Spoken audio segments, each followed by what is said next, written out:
There is a young girl, at merely 5 months old. She adorned the cover of Vanity Fair, spotlighting her and her family's everyday life across a generous 22-page feature. By the age of 5, her wardrobe amassed a value of $3.2 million, drawing the attention of numerous prestigious fashion labels eager to craft designer attire and shoes for her. This girl is Suri Cruise, the biological daughter of movie superstar Tom Cruise and his third wife, Katie Holmes. The name Suri comes from Hebrew, meaning princess, and indeed, Suri Cruise's early life was as blissful as that of a real princess. When she was young, she hardly walked on her feet because Tom Cruise would always lovingly carry her around. However, in the summer of 2012, after the two were last seen playing at Disneyland together, the relationship between the father and daughter suddenly plummeted. In June 2012, Tom Cruise and Katie Holmes divorced, and since then, Tom Cruise has had little contact with his once-beloved daughter. Almost all gossip magazines pointed the finger at Scientology for the split. What is Scientology? Is Tom Cruise's estrangement from his family voluntary, or is he being manipulated against his will? Let's explore the story behind the international superstar Tom Cruise and the mysterious Scientology. About improving conditions. It allows you to find out for yourself. There's things that we can do to help. Is that thing part of the way? It's just... On the 3rd of July, 1962, Tom Cruise entered the world in Syracuse, New York, USA. Despite the invincible persona often portrayed on screen, Cruise's childhood was far from glamorous. Rather, it was filled with trauma. Cruise's mother was a teacher, his father an electronic engineer, and he had 3 younger sisters. His father had a volatile tendency and couldn't hold down a job for long, so the Cruise family was always struggling financially. At the age of 8, Cruise began mowing lawns, raking leaves, and selling greeting cards to help support the family. Even so, Cruise often faced his father's physical abuse. Whenever he made a mistake, his father would mercilessly kick him, leaving Cruise feeling unsafe and lacking trust in people. He described his father as a merchant of chaos, a bully and a coward. Due to his father's frequent job changes, the Cruise family had to constantly move around. Tom Cruise attended 15 different schools during his childhood, making it difficult for him to make new friends, and he got bullied often for not fitting into new environments. In the eyes of his classmates, Tom Cruise was always the new student who wore the wrong shoes and had a strange accent. Every time a taller student pushed him or bullied him, he would feel his heart racing, sweating, almost about to vomit. At the same time, despite Tom Cruise not liking violence, he gradually developed aggression inside. Sometimes he would think, "You better fight me so I can just hit you back." In 1974, when Cruise turned 12, his parents divorced. Later, Cruise's father developed cancer, and watching his father, in his 40s, being tortured by terminal cancer, Cruise could only think to himself, "What a lonely life, how pathetic," which indicates how poor his relationship with his father was. But it wasn't just his father's indifference and violence that caused Cruise the most pain. At the age of 7, Tom Cruise was diagnosed with dyslexia, which made him feel a loss of dignity. Dyslexia sufferers typically struggle to accurately recognize and spell words. Cruise once told People magazine that he would hardly remember anything he's read, even if he tried to focus, which would lead him feeling confused, anxious, frustrated, and angry. He developed leg pain when reading. He described himself as a functional illiterate during high school, having to dictate his homework to his mother for her to write down. Perhaps it was this miserable childhood that drove Tom Cruise to spend his entire life searching for a belief that could save him. Initially, he turned to Catholicism. Because he had received a Catholic education as a child, the bewildered and lonely Cruise went to a Catholic seminary in Cincinnati as a teenager, hoping to become a priest and figure out who he was and where he belonged. However, after just 1 year of enrollment, he felt that being a priest was not for him. He even stole alcohol from a priest's cabinet with friends and was eventually expelled from the seminary. Thankfully, amidst his hardships, Tom Cruise swiftly discovered another sanctuary for his soul: acting. His debut performance in a fourth-grade drama class garnered him abundant praise. Subsequently, throughout high school, he seized several acting opportunities. From that point forward, Cruise, relishing the stage, harbored aspirations of becoming an actor. In 1980, following his high school graduation, Tom Cruise made the resolute decision to allocate himself a decade to pursue acting. Subsequently, he embarked on a quest for acting opportunities in various locations such as New York and Los Angeles. Despite grappling with nervousness, occasional impatience, and an obsession with success during that period, akin to a ruffian with slicked-back hair, his exceptional appearance and innate talent for performance bestowed upon him a remarkable distinction. In less than a year's time, he transitioned from a minor role in Endless Love to portraying a manic military school student in Taps. In 1983, he landed leading roles in both Risky Business and All the Right Moves, a career trajectory smoother than he had ever envisioned. Risky Business even surged into the top 10 global box office hits of the year. In 1986, Tom Cruise starred in the action film Top Gun, a pivotal moment that altered the course of his destiny. In the movie, Cruise portrayed a dashing, rebellious pilot, igniting not only a trend in Ray-Ban sunglasses, but also sparking fervor for military enlistment across America. Ultimately, the film's $15 million budget yielded a staggering $357 million at the box office, claiming the top spot in global annual box office earnings and solidifying Tom Cruise's status as an international superstar. In quick succession, from 1988's Rain Man to 1996's Mission Impossible, every film featuring Tom Cruise proved both critically acclaimed and commercially successful. Between 1986 and 2006, he starred in 20 films, with 14 of them ranking among the top 10 highest-grossing films of their respective years. In 2005, the prestigious film magazine Premiere hailed Tom Cruise as the third greatest actor in cinematic history. The following year, the same magazine crowned Cruise as the most powerful actor in Hollywood. On the broader Hollywood Power List, Cruise ranks 13th, the highest among all actors. However, behind these achievements, only Cruise himself knows that his heart cannot be filled by these awards. In an interview, he once said, "I cannot trust others. Being around my father, I learned that not everyone genuinely cares for me." Cruise still needs a belief, but he never expected that this belief would become a turning point in his reputation. In 1987, at the age of 24, Tom Cruise married 31-year-old actress Mimi Rogers. Although their marriage lasted only a brief 3 years, what was most precious to Cruise was that Rogers introduced him to Scientology. There, it seemed like the missing piece of his childhood puzzle was finally found, and he even claimed that Scientology miraculously cured his dyslexia. So, what exactly is Scientology? The word Scientology is a combination of the Latin word scientia, meaning knowledge, and the Greek word logos, meaning knowing. The organization's founding figure is L. Ron Hubbard, an American science fiction writer. At the age of 12, Hubbard encountered Joseph Cheeseman Thompson, a naval officer who had worked under the psychologist Freud. Influenced by Thompson, Hubbard developed a keen interest in psychoanalysis, often interweaving similar themes into his novels. In 1950, at the age of 39, Hubbard made a discovery while researching hypnosis: that individuals are highly susceptible to external influences and ideas when in a state of subconsciousness. He felt that this phenomenon revealed the truth behind mental operations. Inspired, Hubbard promptly wrote a book titled Dianetics: The Modern Science of Mental Health. In his book, he referred to the negative memories formed during periods of unconsciousness, such as accidents or surgeries, as engrams. Through a psychological therapy method called Dianetics, these engrams could be eradicated, leading to spiritual purification. Subsequently, emotional well-being would be enhanced, latent potential would be fully realized, and illnesses could be healed without treatment. Of course, Hubbard didn't forget his roots as a science fiction writer.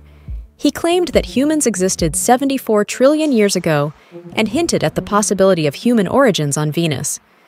But let's hold on a moment. The lifespan of the solar system isn't even close to 74 trillion years, so this seems a bit illogical, doesn't it? Nevertheless, Hubbard asserted that our present-day suffering stems from the accumulation of engrams from past lives. To eliminate these engrams, one must undergo auditing using the Dianetics psychological therapy method. The concept of auditing is also a creation of Hubbard's.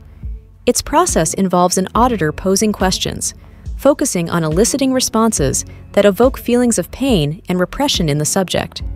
Subsequently, the subject is prompted to continuously recall and describe painful memories, thereby releasing pent-up emotions. Hubbard claimed that his book, Dianetics, had discovered a method capable of healing psychological trauma, which coincidentally resonated with many individuals suffering from mental issues in the aftermath of World War II. Many people, seeking solace, encouraged their friends to join them in attempting the auditing techniques outlined in the book, leading Dianetics to become a bestseller in no time. Goodness, Hubbard was caught off guard this time. Who would have thought that his impromptu therapeutic method would gain traction? Could he truly be a genius? Hastily, he established the Hubbard Dianetic Research Foundation in New Jersey and personally trained the inaugural batch of auditors. Simultaneously, he invented the e-meter, a device designed to measure the spiritual condition of participants during auditing sessions. As participants tightly grasped an empty tin can, the needle on the e-meter would sway accordingly, with the magnitude of its movement indicating the depth of the engrams. This instrument, quantifying mental stress, attracted a continuous stream of paying participants eager to undergo auditing. Then, one day, amidst numerous auditing sessions, Hubbard suddenly stumbled upon individuals who seemed to recall memories from past lives. Hubbard, seizing upon this opportunity for widespread publicity, pondered deeply and introduced the concept of thetans. Thetans, akin to souls, capable of separating from the body. It was the emergence of this abstract concept of thetans that inspired Hubbard to transform Dianetics from a therapy into a religion. Hubbard initially wrote for cheap magazines, where payment was calculated by the word, a system akin to selling books by weight. To earn money, the prolific Hubbard churned out over 1,000 science fiction novels, breaking Guinness records, yet still failed to transcend class and become wealthy. Later, Hubbard confided to his second wife, Sarah Northrop Hollister, "Writing for pennies is absurd. If one truly desires to make a million, the best course of action is to establish their own religion, which conveniently is tax-exempt." He said many times that the only way to make any real money was to have a religion. With a substantial following already embracing Dianetics therapy, founding a religion seemed like a natural progression.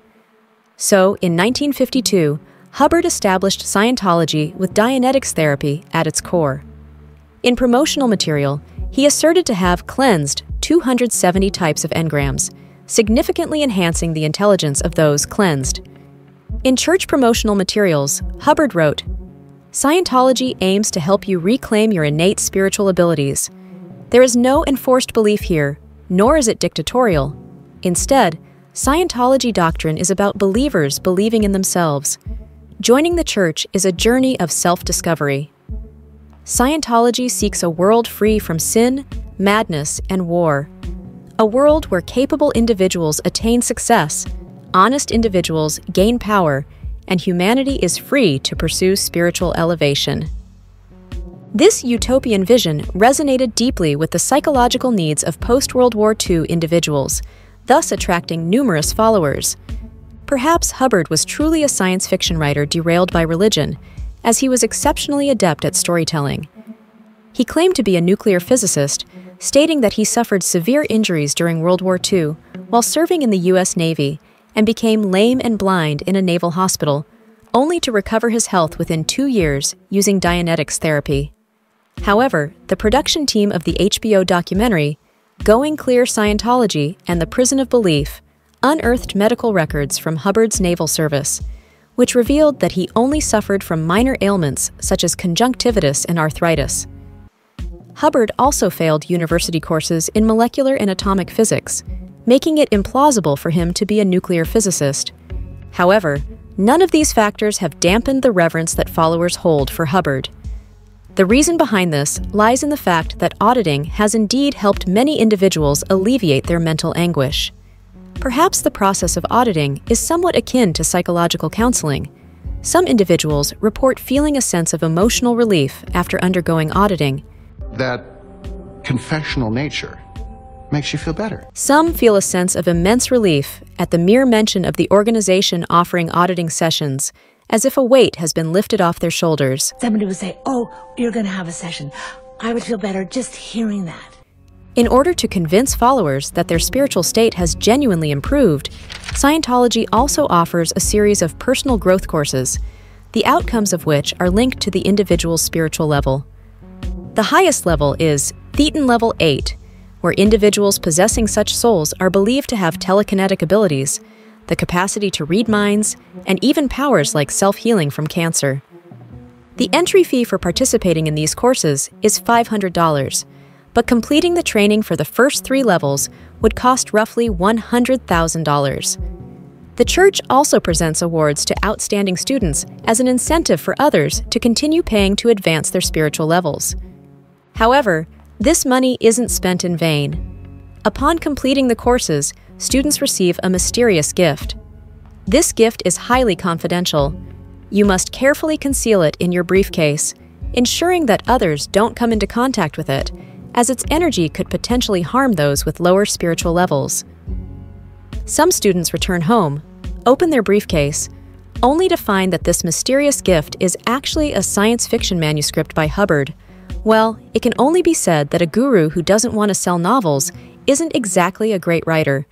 Even more sensational is that students who complete the courses are eligible to learn the ultimate secret: how the world was created. The story goes something like this.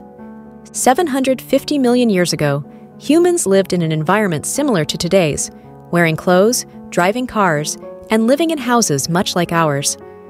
They faced the same survival problems we do today, such as overpopulation and environmental pollution.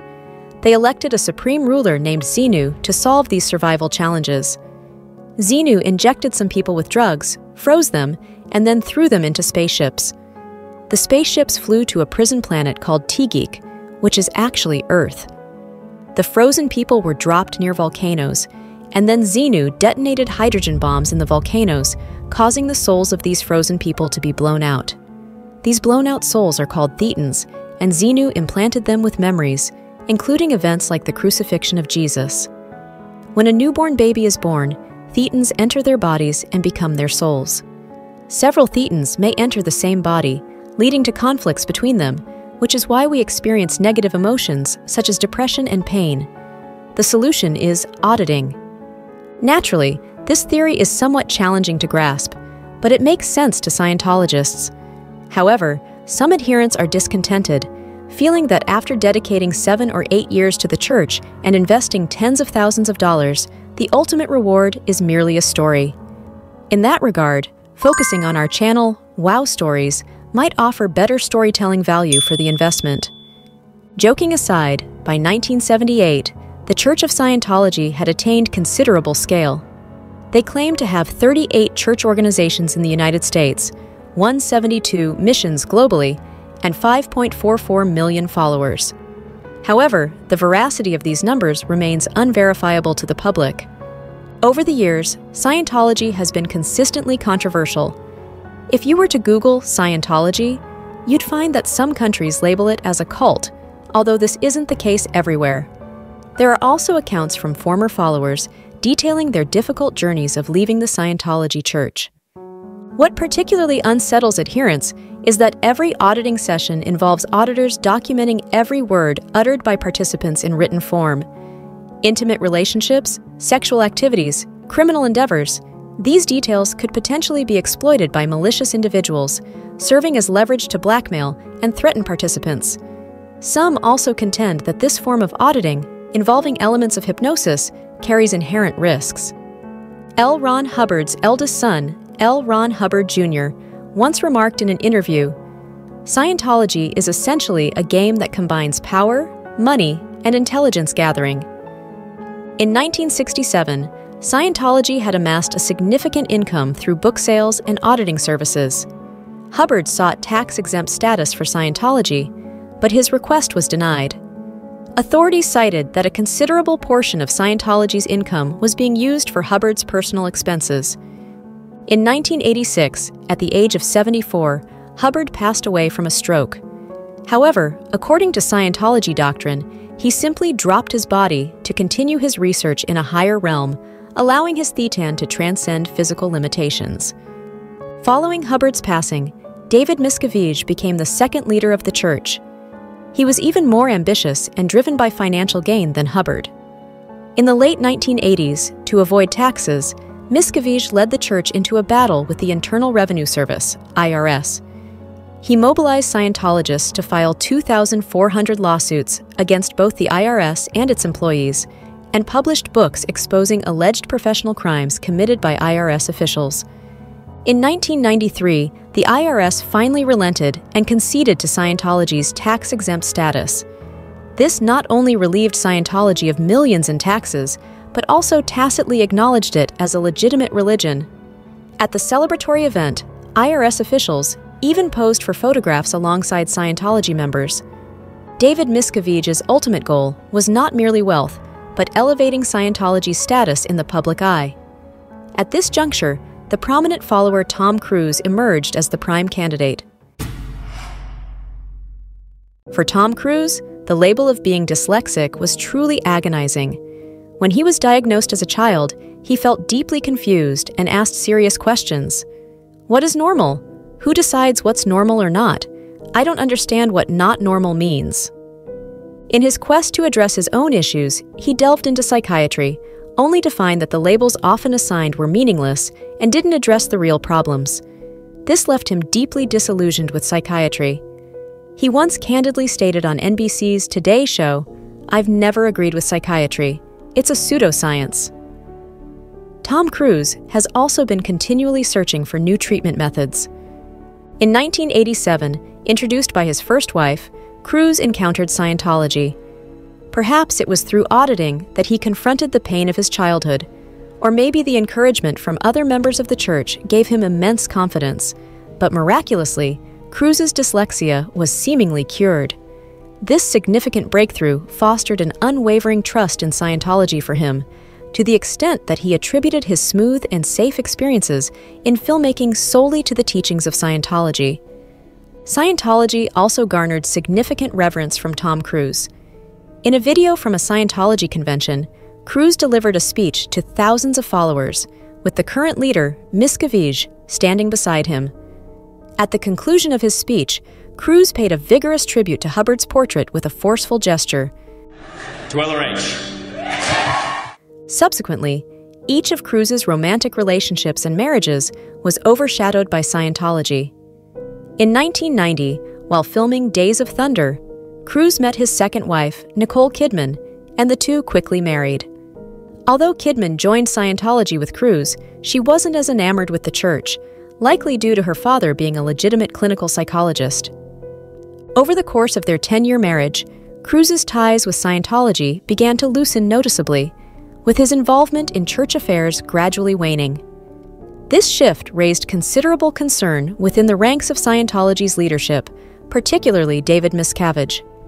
Swiftly, Miscavige arranged for private investigators to shadow Nicole Kidman, concurrently tapping into her phone conversations. Efforts were made to influence Kidman and Cruise's two adopted children, convincing them that their mother was obstructing their family's spiritual progression.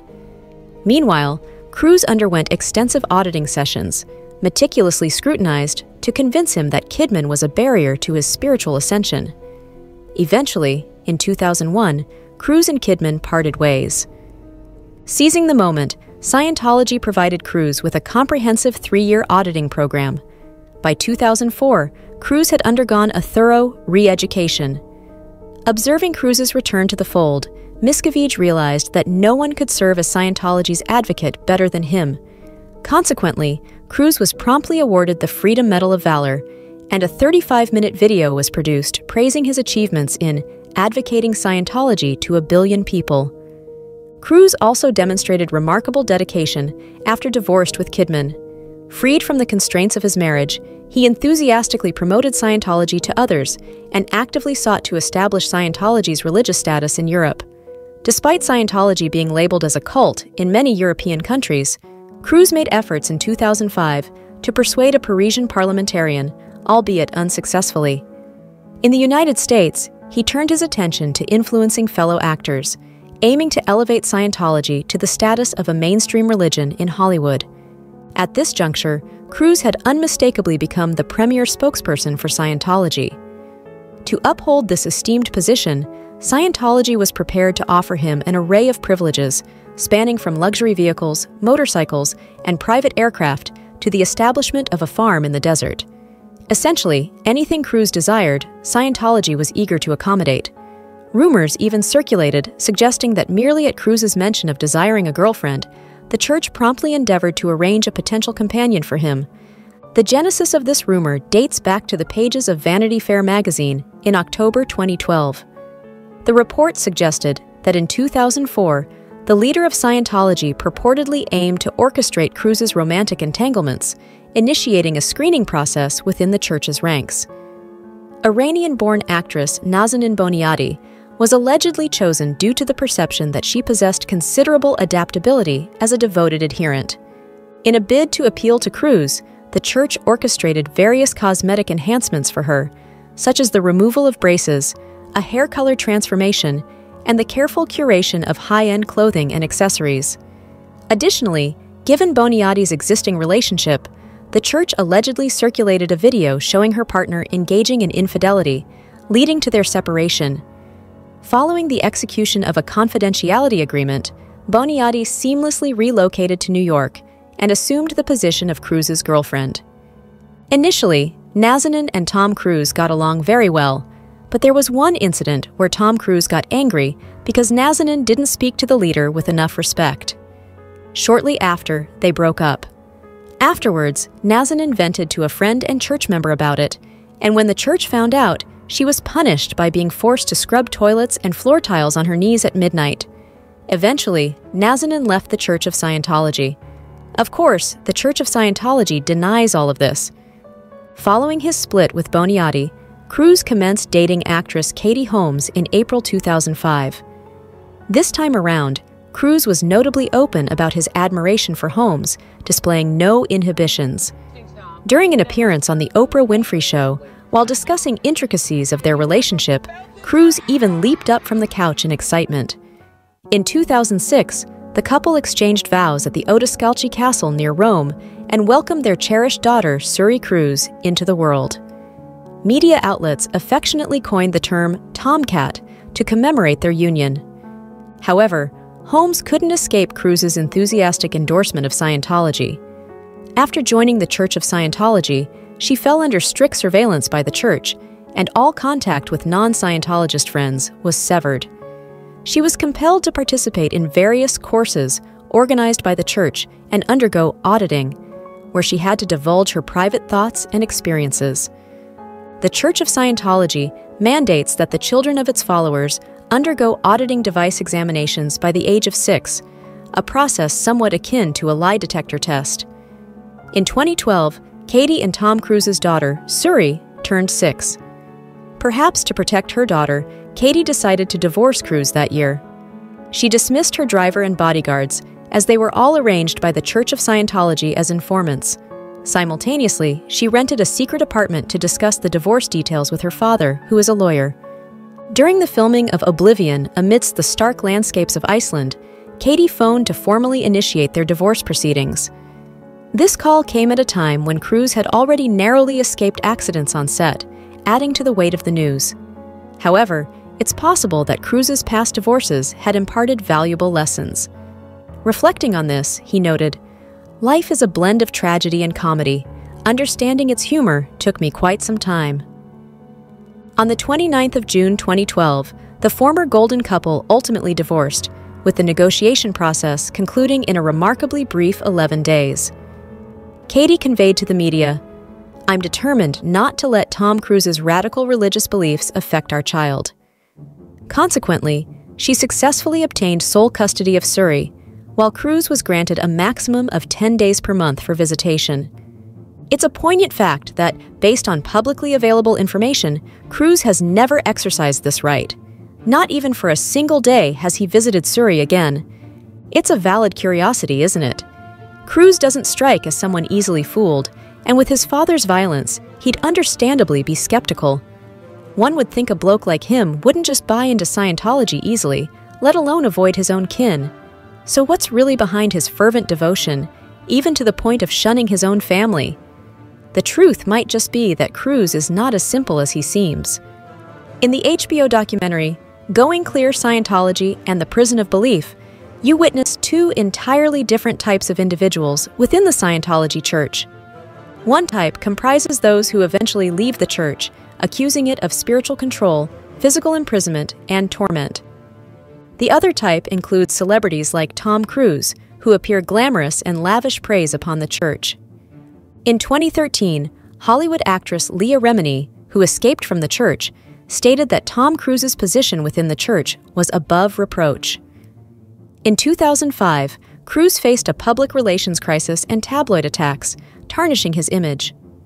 Later, he also parted ways with Paramount Pictures due to disagreements over box office shares and production concepts.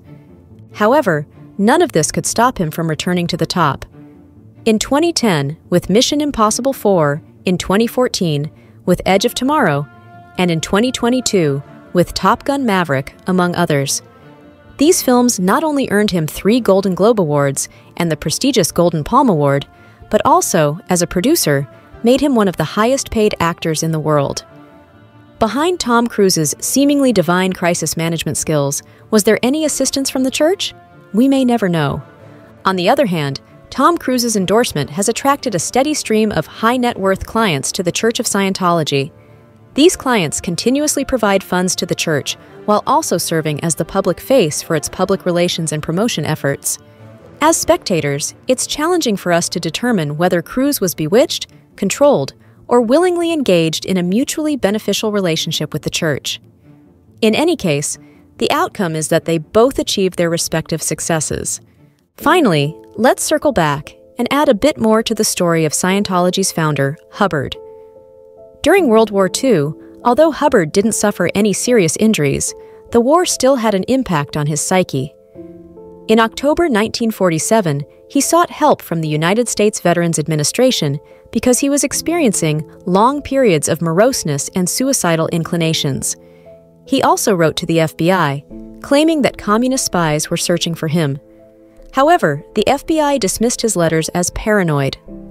The founding of Scientology initially appeared to be Hubbard's personal quest for redemption.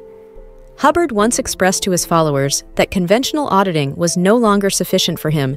He needed more potent auditing to confront his inner demons represented by the Thetans. These Thetans may have symbolized Hubbard's own inner struggles. Actually, upon closer examination, isn't it the fear and desire of humans that nurture and sustain Scientology? The more vulnerable we are, the less we should easily entrust ourselves to others, as it often leads to a life controlled by others.